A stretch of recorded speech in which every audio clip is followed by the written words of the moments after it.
Hi there, welcome to my YouTube channel. Be sure to like, subscribe, comment, and hit that notification button for any further videos that I post. Today we're going to be talking about the Triangle Shirtwaist factory fire. Authors of these slides are going to be Justin Michael Augustin, Gage Duke Samala, Cameron Lippett, Kimberly Rivas, and Brockton Najjar. Let's head in. On March 25, 1911, the Triangle Shirtwaist Company factory in New York City burned, killing many workers. It is remembered as one of the most infamous incidents in American history. It was a bona fide sweatshop, employing young immigrant women who worked in a cramped space at lines of sewing machines. Most of the employees were teenage girls who did not speak English well and worked at 12 hours a day, 6 to 7 days a week, and these employees were only paid a meager $15 a week. When the International Ladies Garment Workers Union led a strike in 1909 demanding higher prices and shorter and more predictable hours, Blahnik and the Harris Company was one of the few manufacturers who resisted. They hired police as thugs to intimidate the striking women, and they paid politicians to look the other way. On March 25th, a Saturday afternoon, there were 600 workers at the factory when a fire began in a rag bin on the 8th floor from a smoldering cigarette butt. Many people died in the next approximately 18 minutes from either jumping to their deaths, burns, or smoke inhalation. 2 more died in the hospital as well. A total of 154 people died and 70 were seriously injured. Many of the bodies went unidentified, and large tributes were put out with pieces of clothes that they were wearing in attempts to identify the bodies. The factory lacked building maintenance as well as fire safety protocols, which endangered all the workers.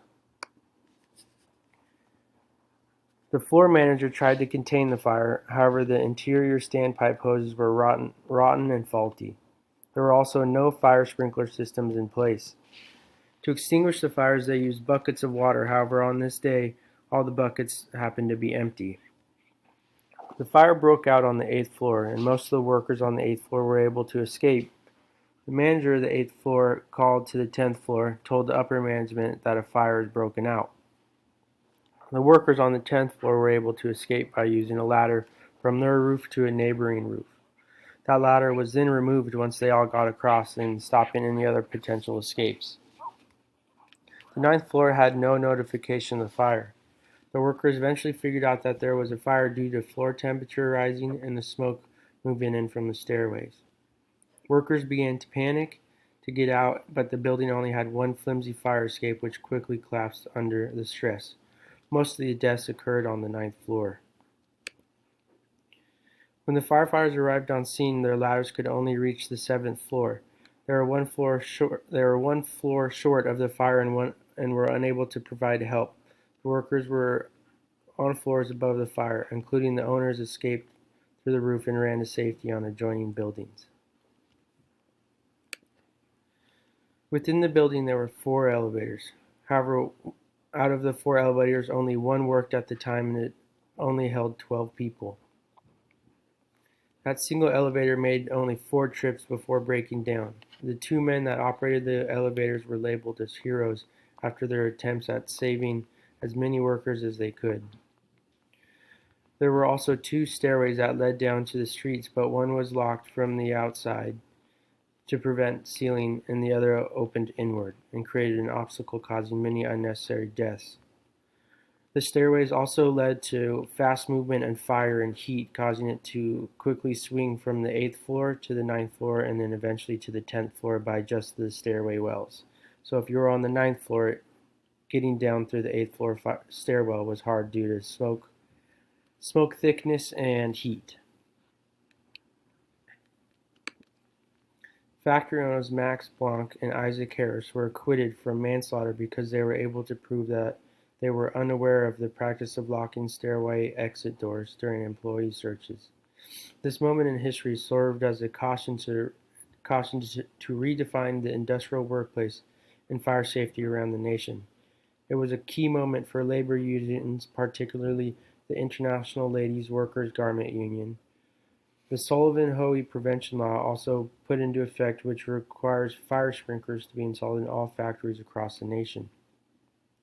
With the public outrage increasing, New York state legislators passed a law creating Factory Investigations Commission, an agency with powers to investigate labor conditions throughout the state. FIC was led by Tammany Hall machine leaders and soon passed over 20 fire and building laws which improved their work safety. This tragedy soon convinced the nation that the government has a responsibility to ensure employees have a safe environment to work in. On the left, you'll see that this is the building that the fire took place in New York. You can see that the fire ravaged through the top 3 floors there with the darkened windows and the soot around the rooftops. And the right side is what it looks like nowadays. Very interesting characters we have here, but that's what we all look like now. This is our works cited page, mainly from the history topics on the Triangle Shirtwaist Fire. Thank you for listening. You guys all have a great day.